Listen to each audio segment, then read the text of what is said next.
স্ক্রিনে কিছু ভিডিও দিচ্ছি, বেশি প্রমাণ দিতে পারবো না, কারণ আপনিও দেশের জনগণ, অল টাইম ফেসবুক অনলাইনে পড়ে থাকেন, এগুলো আপনার দেখার কথা। আমি কিছু স্কিপ দিচ্ছি স্ক্রিনে, সেগুলো একটু লক্ষ্য করেন, তারপরে কিছু কথা বলতেছি।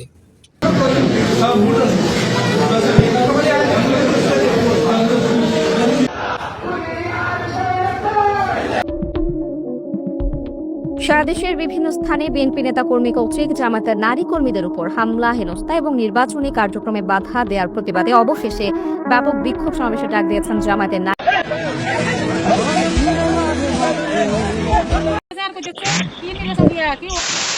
ভোলার মনপুরায় ভোটের মাঠে জামাতের নারী কর্মীদের হুমকি ধামকি ও প্রচারণায় বাধা। আমি আমার স্ক্রিনে যে ভিডিওগুলো দিচ্ছি এগুলো কোনো কাটসিট করা ভিডিও না, আপনারা দেখলে বুঝতে পারবেন, সরাসরি ফেসবুক থেকে স্ক্রিন রেকর্ড করে ভিডিওগুলো দিয়েছি।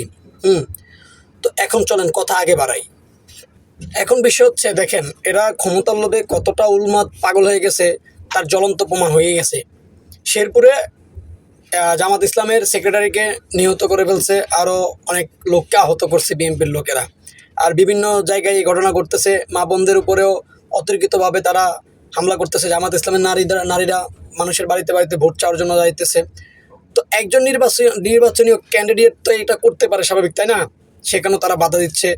তো এখন কথা হচ্ছে, আমরা মনে হয় না, এই যে গ্রামে একটা প্রচলিত কথা আছে, খাল কেটে কুমির আনলাম, মনে হয় না?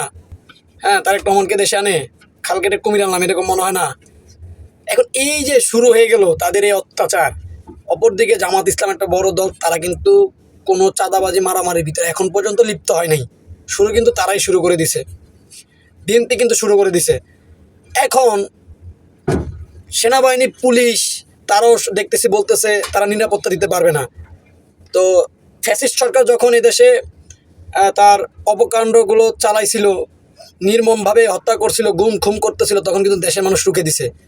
তো প্রশাসন বলুক দেশের মানুষকে যে তারা পারবে না, তাহলে আমরা আবারও আরেকটা গণ অভ্যুত্থানের জন্য রেডি হব। আমরা আরেকটা ফ্যাসিস্টকে এই দেশ থেকে তাড়াবো ইনশাল্লাহ। তাদেরকে বলতেছি, ভালো হয়ে যান, আপনি নির্বাচন করবেন, আপনি সুষ্ঠুভাবে নির্বাচন করেন। এগুলো কি মানুষ মেরে খুন করে চাঁদাবাজি দখলদারি করে আপনি ক্ষমতায় আসবেন, আবার এই দেশের মানুষ আপনাকে ভোট দিবে? এটা কি পসিবল? আগের সেই দেশ নেই এই বাংলাদেশ অনেক পরিবর্তন হয়েছে, আপনার জানা নেই হয়তো। এখন আমার শেষ কথা হলো, এদেশের মানুষ যদি এবার ভুল করে, এই ভুলের প্রায়শ্চিত্ত তারা করার সুযোগ পাবে না। অতএব আপনারা যদি এত কিছু দেখার পরেও চুপ থাকেন, আর আপনার এই মূল্যবান ভোটটা যদি ন্যায় ও ইনসাফের পক্ষে না দেন, পরবর্তী এই হেনস্থার শিকার কিন্তু আপনি হবেন। এতটুকু লিখে রাখেন। যারা ক্ষমতা যাওয়ার আগে এত কিছু করে ফেলতে পারে, আর ক্ষমতা যাওয়ার পরে আপনার আমি 2 টাকার দোকানের পণ্য হিসাবে তারা গুনে নেবে, টাকা ছুঁড়ে মারবে আর নিয়ে আসবে, এভাবে ঘায়েল করবে। অতএব আমাকে ডিসিশন নিতে হবে, আগামীর বাংলাদেশ কার হতে যাবে। সব ভালো থাকবেন। আর এই ভিডিওটা যদি ভালো লাগে, কথা যদি যৌক্তিক মনে হয়, শেয়ার করে দিতে পারেন। আল্লাহ হাফেজ।